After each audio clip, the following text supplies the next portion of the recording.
guys, today I'm going to review for you The Late Nell Avery. This is a vlog style series about a college-age girl and the ghost who lives in her dorm room. She starts making vlogs to try to catch the ghost, and the ghost finds the camera and makes her own. The premise is really cute. I think it's really clever, and it really kind of takes advantage of the vlog style format, which a lot of other web series don't really do. It's really obvious that it wouldn't work as well if it was in TV style series. So the vlog style format and the use of that is really great. I really like that. The jokes are really funny. Has really good writing. LGBT representation's also good. The main characters, Cassie is bisexual and the ghost, Nell, who lives in her room, is asexual. I also like that they added in a mystery.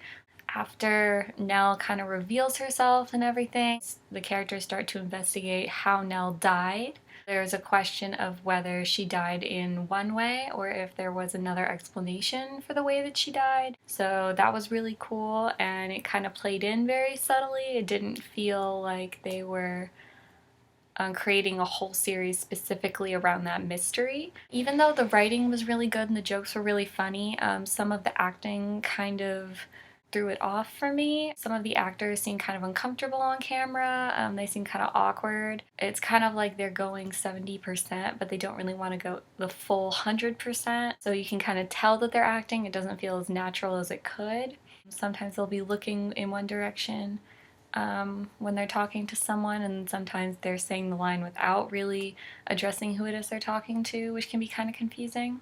I would watch this series if you're really into supernatural themes, like ghosts, especially comedy kind of mixed in with supernatural stuff. A lot of supernatural things tend to kind of cross over into horror, which this definitely doesn't. So if you're really into kind of quirky, funny, supernatural, I would definitely watch this one. If you're looking for shows with LGBT representation, again, there are several LGBT characters, and there's a lot of Disney references.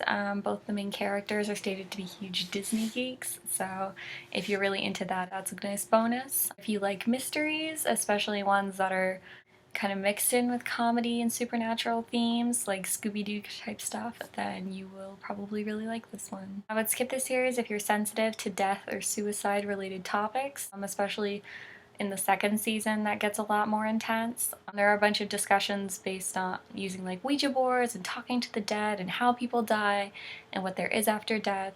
So if that's really triggering for you, I would skip this one. If you have really high standards for acting, if you just cannot watch a show where the actors seem uncomfortable or stiff or awkward at all, then you probably won't enjoy this one. It definitely does take them time to kind of get into the groove of things. If you prefer series that have multiple locations or TV style filming, all of the series takes place in Cassie's room. This is partially because Nell is stated as unable to leave the room because that's where she died. If you prefer series that kind of go outside the scope of one set, or you prefer series that more of a third person point of view, then I would probably skip this series.